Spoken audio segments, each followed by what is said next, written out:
A leitura de uma carta muda tudo quando ela deixa de ser apenas palavra e passa a ser espelho. No domingo eu li sua carta imensa contando tudo. O início já não fala de amor simples, mas de revelação.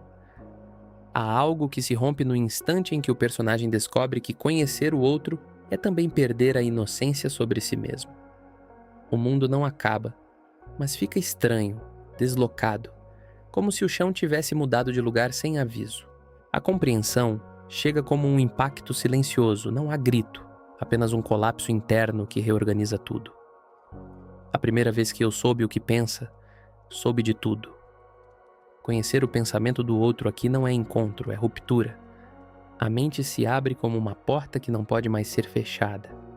E nesse instante, o eu já não é o mesmo de antes da leitura. O mundo externo se distancia como se fosse visto através de um vidro espesso. E fiquei como quem não vive no mundo. A existência perde a nitidez, não por ausência de realidade, mas por excesso de pensamento. O sujeito já não participa plenamente do real. Ele observa de fora, como espectador da própria vida. É o início de uma dissociação emocional. O silêncio não é ausência, mas peso acumulado. E daí esse meu silêncio profundo. Aqui, o silêncio é quase material, como se ocupasse espaço dentro do corpo. A filosofia da música começa a revelar que o não dito tem mais densidade do que qualquer palavra. O sujeito não reage porque está sendo transformado por dentro lentamente. A tristeza não chega como evento, mas como previsão inevitável. Eu senti que a tristeza ia chegar e mudar. Há aqui uma percepção quase profética do próprio colapso emocional. O tempo não é linear, ele é antecipado pela consciência. O personagem já sofre antes do sofrimento acontecer.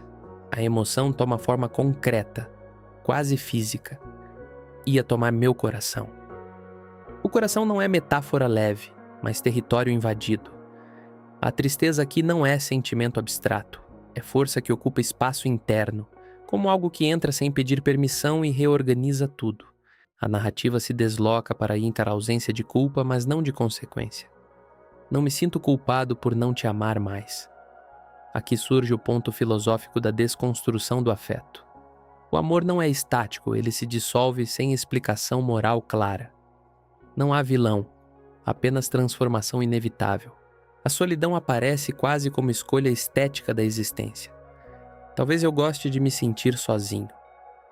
Não é apenas isolamento, mas uma tentativa de autocompreensão dentro do vazio. A solidão aqui não é punição.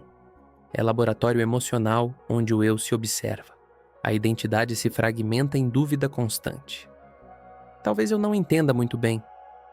O sujeito já não confia na própria interpretação da realidade.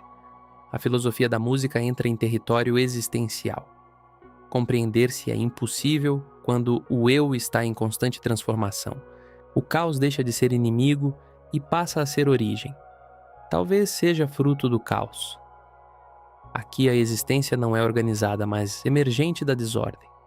O sujeito começa a aceitar que sua identidade não é linear, mas feita de fragmentos imprevisíveis. A música começa a revelar uma lógica interna onde o desconforto vira combustível. O que a adrenalina me traz.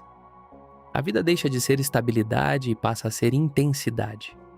Existe uma busca quase inconsciente por sentir demais, mesmo que isso custe a paz. O corpo aprende a confundir perigo com vitalidade. O encerramento das relações deixa de ser tragédia e vira mecanismo de fuga. E o falso alívio do tchau. Aqui o adeus não cura, apenas anestesia. A separação parece leve no início, mas carrega um vazio que retorna depois. O ciclo emocional se repete como vício silencioso. O afastamento emocional se intensifica como estratégia de sobrevivência. Me aproximei de coisas, me afastei de pessoas. O sujeito troca vínculos humanos por objetos, ideias ou distrações. O mundo interno cresce enquanto o externo se torna distante. Existe uma dificuldade profunda em lidar com o impacto das próprias decisões. Mais fácil deixar ir do que pedir desculpas. O perdão aqui não é buscado, porque exige vulnerabilidade. O abandono torna-se caminho mais simples do que o confronto emocional. A violência emocional não é explícita, mas inevitável.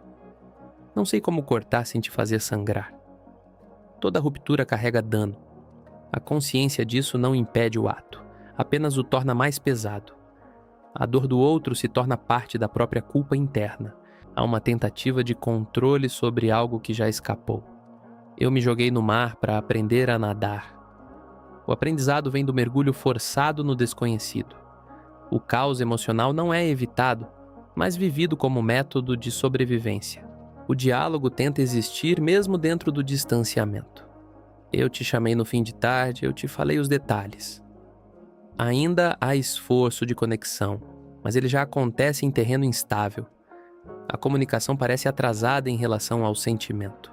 A dúvida sobre si mesmo se transforma em questionamento existencial. Eu combati o combate. Onde que eu sou covarde?